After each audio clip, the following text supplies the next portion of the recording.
strategi dan metode pembelajaran PKN di MI atau SD. Disusun oleh kelompok 12, yaitu Siti Hadjarotiniam dengan NIM T 2019-4043, Rizkiatul Hasanah dengan NIM T 2019-4052, Devi Mar'atus Sholehah dengan NIM T 2019-4058. Pembahasan 1. Pengertian pembelajaran dan sejarah PKN. 2. Pengertian strategi pembelajaran PKN. 3. Macam-macam strategi pembelajaran PKN. 4.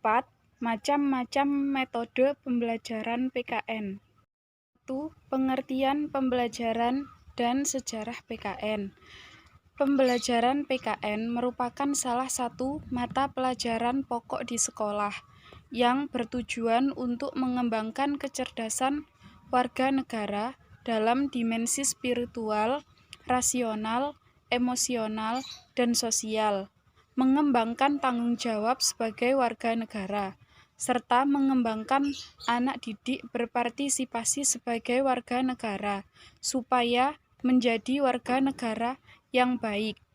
Sejarah pendidikan kewarganegaraan di dunia diperkenalkan untuk pertama kalinya pada tahun 1790 di Amerika Serikat. Sejarah pendidikan kewarganegaraan di Indonesia dimulai pada tahun 1957 saat pemerintahan Soekarno, atau yang lebih dikenal dengan istilah Civis. Penerapan Civis sebagai pembelajaran di sekolah dimulai pada tahun 1961 dan kemudian berganti nama menjadi Pendidikan Kewarganegaraan pada tahun 1968. 2. Pengertian strategi pembelajaran PKN.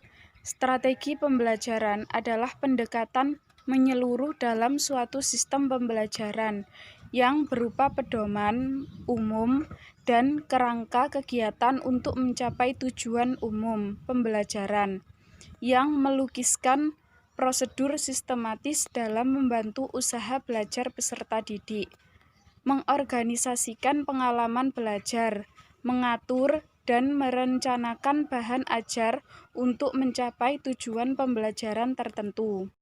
Sedangkan strategi pembelajaran pendidikan kewarganegaraan atau PKN, yaitu suatu siasat atau kiat yang digunakan untuk memilih dan mengimplementasikan segala teori, pendekatan, teknik, metode, model, media, materi, dan sumber-sumber belajar dalam proses pembelajaran pendidikan kewarganegaraan untuk mencapai tujuan pembelajaran pendidikan kewarganegaraan yang telah ditetapkan. Assalamualaikum warahmatullahi wabarakatuh.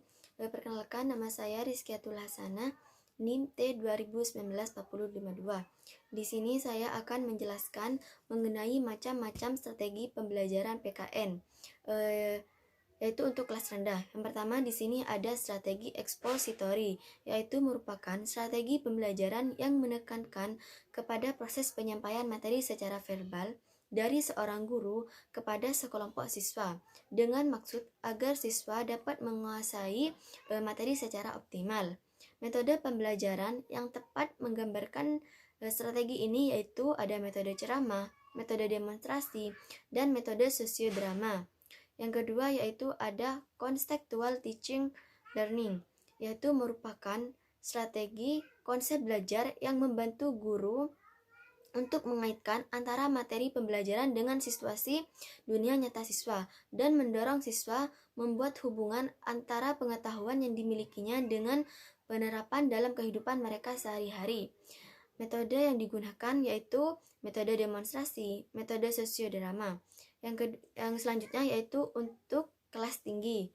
Di sini ada strategi pembelajaran inquiry, yaitu rangkaian kegiatan pembelajaran yang menekankan pada proses berpikir secara kritis dan analitis untuk mencari dan menemukan sendiri jawabannya dari suatu masalah. yang ditanyakan. Strategi ini menggunakan beberapa metode, diantaranya yaitu metode pemberian tugas, metode eksperimen, dan metode tanya jawab. Yang kedua yaitu ada strategi pembelajaran afektif, yaitu merupakan suatu rangkaian kegiatan belajar yang melibatkan secara maksimal seluruh kemampuan siswa untuk mencari dan menyelidiki secara sistematis, kritis, logis, dan analitis, sehingga mereka dapat merumuskan sendiri penemuannya dengan penuh percaya diri. Metode yang digunakan yaitu ada metode eksperimen, metode tugas atau resitasi, metode latihan, dan yang terakhir yaitu metode karya wisata. Yang selanjutnya yaitu lanjutan dari strategi pembelajaran PKN untuk kelas tinggi. Yang nomor 3 yaitu ada strategi pembelajaran ekspositori, yaitu merupakan strategi pembelajaran yang menekankan kepada proses penyampaian materi secara verbal dari seorang guru kepada sekelompok siswa, dengan maksud agar siswa tersebut dapat menguasai materi secara optimal.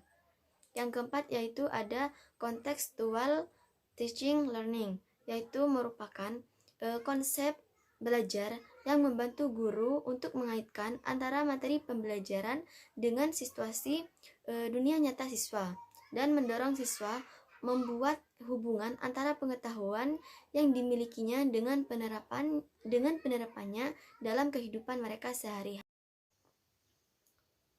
Macam-macam metode pembelajaran untuk kelas rendah.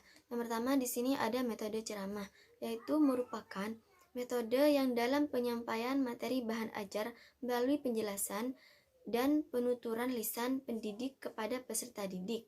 Yang kedua yaitu ada metode pembelajaran demonstrasi, yaitu merupakan cara penyajian pembelajaran dengan meragakan dan mempertunjukkan suatu proses, situasi atau benda tertentu yang sebenarnya maupun dalam bentuk tiruan yang dipertunjukkan kepada seluruh siswa. Yang ketiga yaitu ada metode sosiodrama, yaitu merupakan metode mengajar yang mendramatiskan suatu situasi sosial yang mengandung suatu problem agar peserta didik dapat memecahkan suatu masalah yang muncul dari suatu situasi sosial tersebut. Selanjutnya metode untuk kelas tinggi. Yang pertama ada metode diskusi. Metode diskusi merupakan suatu metode pengajaran yang mana guru memberikan suatu persoalan atau masalah kepada murid, dan para murid diberikan kesempatan secara bersama-sama untuk memecahkan masalah itu dengan teman-temannya. Yang kedua ada metode pemberian tugas. Metode pemberian tugas merupakan suatu metode pengajaran yang diterapkan dalam proses belajar mengajar, yang mana biasanya guru memberikan tugas itu sebagai pekerjaan sekolah atau rumah. Yang ketiga ada metode eksperimen. Metode eksperimen menurut Jamarah adalah cara penyajian pelajaran di mana siswa melakukan percobaan dengan mengalami sendiri sesuatu yang dipelajari. Yang keempat ada metode tanya jawab. Metode tanya jawab merupakan teknik penyajian materi dalam wujud pertanyaan dari guru yang harus dijawab oleh para siswa. Namun cara ini guru dapat berjalan sebaliknya, yakni pertanyaan dari murid dan dijawab oleh guru. Yang kelima ada metode latihan. Metode latihan adalah suatu cara pengajaran yang dilakukan guru untuk menanamkan suatu kebiasaan-kebiasaan tertentu atau mengajarkan siswa melakukan suatu latihan-latihan. Yang keenam ada metode karya wisata. Metode karya wisata adalah suatu metode yang mengajak siswa terjun langsung ke lapangan untuk meninjau atau menyelidiki serta mempelajari sesuatu, seperti meninjau pabrik sepatu, suatu bengkel mobil, dan sebagainya.